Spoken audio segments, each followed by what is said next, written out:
Hello, welcome back to Light Recipes. Today we are going to make beetroot porial. This beetroot porial, just peel the skin, cut it into square piece, and it is a lunch recipe. It's a very simple and easy recipe. Come, let's go into the video and see how to make beetroot porial. So to make beetroot porial, I have taken half kg of beetroot. Peel this and cut it in as square piece. Few curry leaves, cooking oil, salt, asafoetida, jeera and fennel seeds,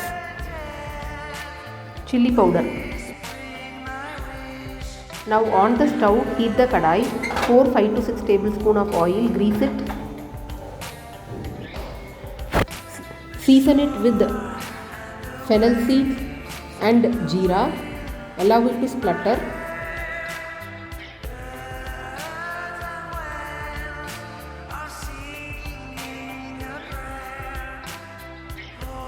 Add little asafoetida.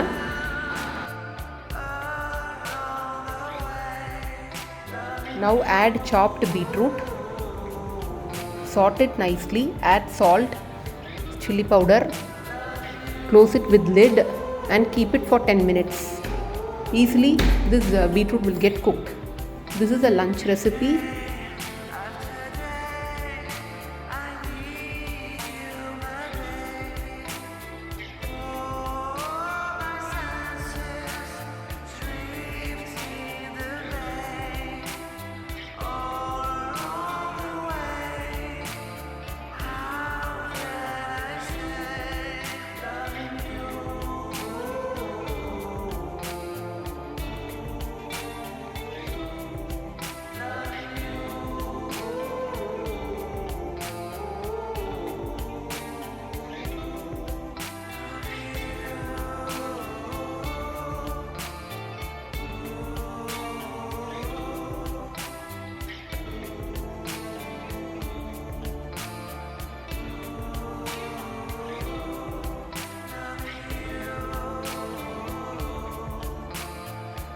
Yummy beetroot porial is ready now.